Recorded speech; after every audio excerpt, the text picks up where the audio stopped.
There are two types of workplace harassment. The first type is called hostile work environment. Hostile means unfriendly, mean, rude. This program is not about hostile work environment. It's about the other kind, when people with power make demands. All right, all right, all right.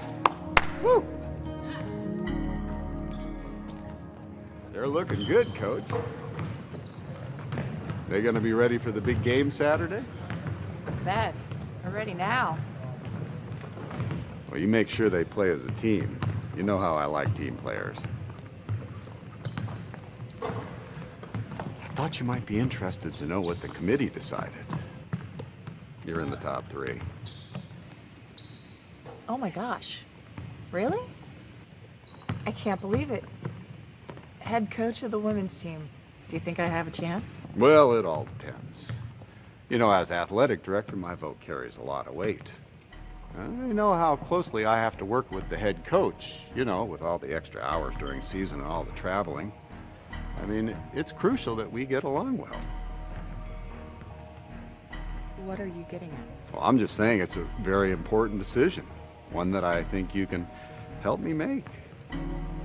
I mean, I have to admit that I have certain reservations about recommending you. But I'll bet you could convince me if you really tried. Now, if I were you, I wouldn't let this opportunity slip away. So you give it some thought. I have to make my recommendation in 10 days.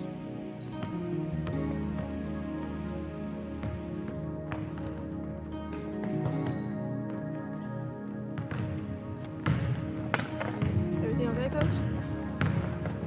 Yeah, fine.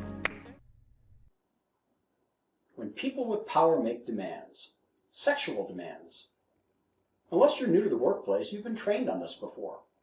Lawyers call this type of harassment quid pro quo, which means this for that. This for that. That brings up another important detail. It happens when one person has power over the other. Not physical strength, but power over someone's job status, or promotions, or number of hours, or desirable work shifts, or overtime. So to have this for that harassment, the perpetrator, the bad person, has to have power. In the course of life, different people will have power over you. Apartment managers and landlords have power. Police have power. Admissions directors to fancy schools have power. Heck, the doorman at the hot new nightclub has power. But the most common source of power all of us deal with is at work. And the people who have that power are bosses. Bosses have power. Quid pro quo harassment is power-based harassment. And the fact is, bosses at work are your most common exposure to power. Let's look at another scenario. Hold still, don't move. What is it, a spider? Not really. No, it's just a good angle for me to observe your work. Excuse me? Yeah, I just gotta watch you very closely, because I want to make sure you pass your training. Okay. First month on this job could be a little difficult, but don't worry.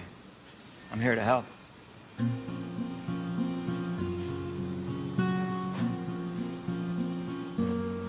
Wasn't even sure what was happening at first, but my supervisor made me feel very uncomfortable.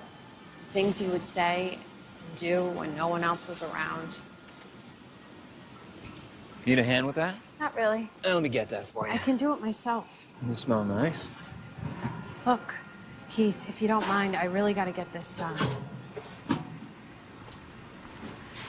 Hey.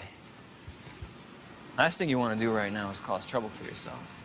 I'm just trying to do my job, okay? Okay. Carry on.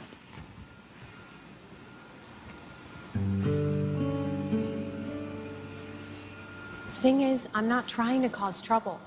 I'm just trying to do good work. I need this job.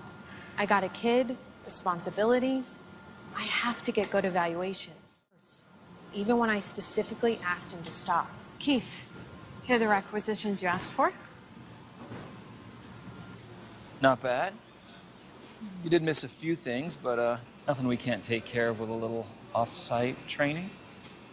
Thanks, but I learn all I need to know right here. Well, not all the skills are taught during the day shift. Look, Keith, you have to talk to me like I'm a person, not like someone you're trying to pick up at a bar. All right, well, how about this? I don't think you're gonna make the grade. What? Why not? Because you have a bad attitude.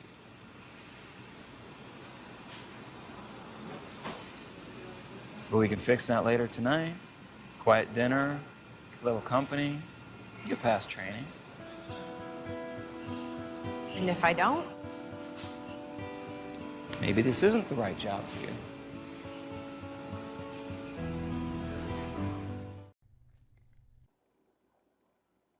What should you do if someone in your organization is hitting on you, harassing you, using their power over your paycheck, your career, to get in bed with you?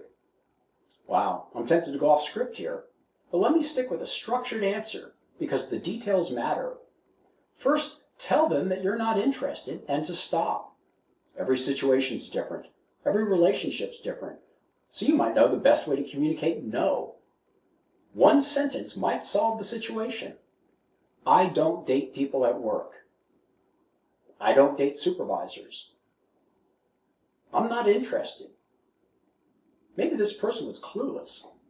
If the person isn't clueless, but is a bad person, abusing his or her power, get help. Thank you for bringing the situation to my attention.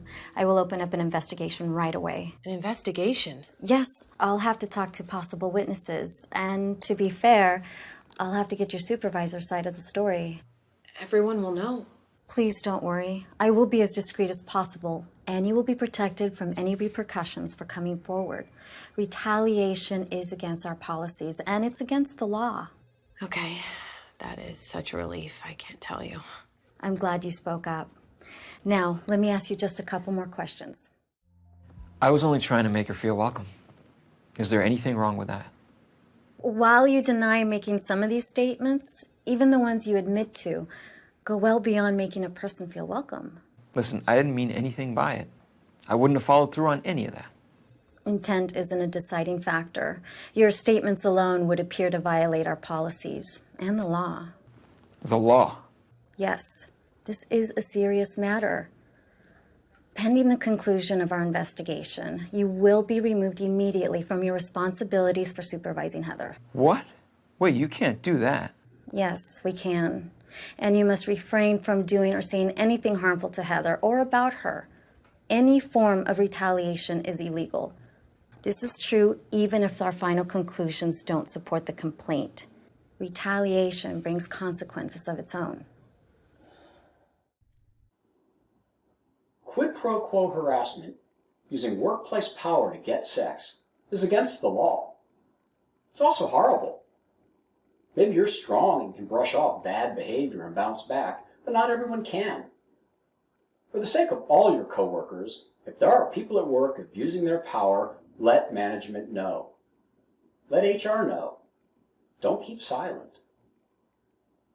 In this video, I'm sort of throwing bosses under the bus, but quid pro quo requires someone to have power over someone else.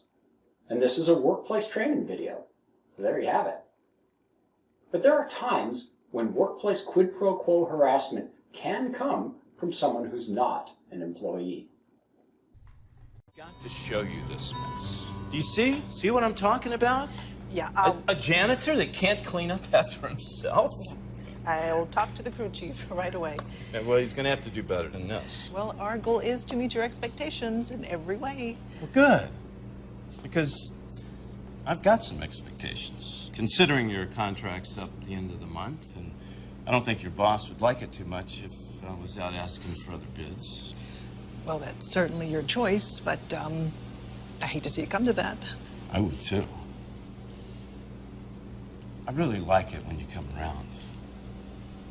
What you say we go upstairs right now and work on my expectations? Or whatever. Sorry, I have to go.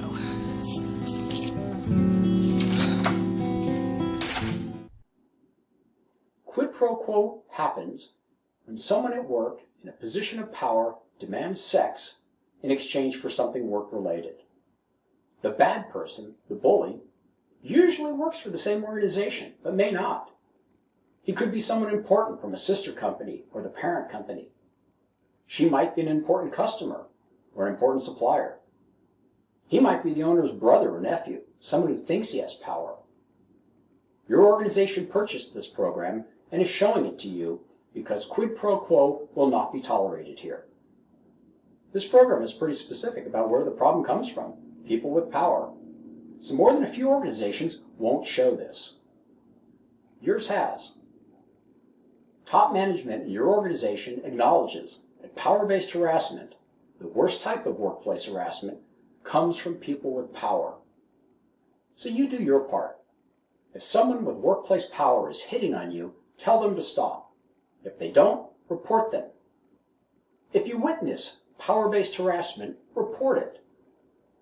If you know or suspect that a coworker is a victim of power-based harassment, help them out. Be there to support them. Help them understand that the law is on their side. Let's stick up for each other. Let's work together to eliminate workplace harassment. Thank you.